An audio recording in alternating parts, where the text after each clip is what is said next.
nga 113 të vrarë në Krusht të Vogël, vetëm 53 janë gjetur, identifikuar dhe varrosur, ndërsa ende mbi gjysmë atyre mbeten persona të zhdukur.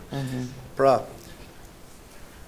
institucionet tona me kapacitetet e tyre që kanë janë duke u përpjekur, duke e dhënë maksimumin që të bëjnë diçka.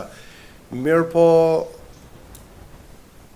një numër i tyre për fat keq, kush keni pasur rastin me vizitu aty vendin e krimit, vendin e masakrës, në atë vend janë krijuar 2 gropa të mëdha në shtëpinë ku është kryer masakra, të thotë janë bërë 2 gropa të mëdha, mbetet mortore, kufomat e kështu me radhë janë marrë, janë hudhur në lumin drini i bardh. Natyrisht, më shef gjurmë të një krimi të tillë, mirë po dhe më kriju përshtypja sikurse e tërë është rezultati i sulmeve ajrore të NATO-s.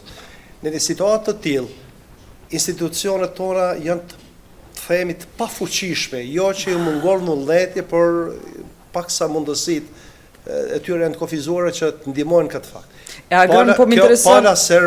Para serbe është ai faktori i cili do të ndihmonte në sqarimin e kësaj situate. Po thu që institucionet tona që kaq mund bojnë, në anën tjetër e jona qytetarëve është me bojë zmetin e me dhon ODN-n. A i keni krejt qytetarët e Krushës që kanë të pagjeton, njerëz që kanë dhënë të gjithë e kanë dhënë atë. Kërkush s'ka refuzuar. Asnjë pa përjashtim, të gjithë padyshim kanë dhënë atë.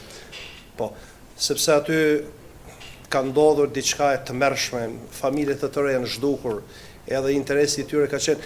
Natyrisht një kohë gjatë, shumë familje nuk janë pajtuar me atë që ka ndodhur, sepse ju ndoshta jeni dëshmitar pak para 26 këtij marsit, u varros një grua e cila nuk e ka pranuar djalin, vetëm djal.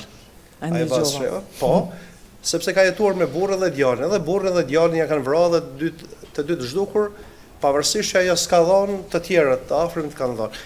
Pra sa i përket edhe u desh gruaja me vdek për me varros, sepse nuk ka mundur ta pranoj një fakt që mund të jetojë pa vetëm djal.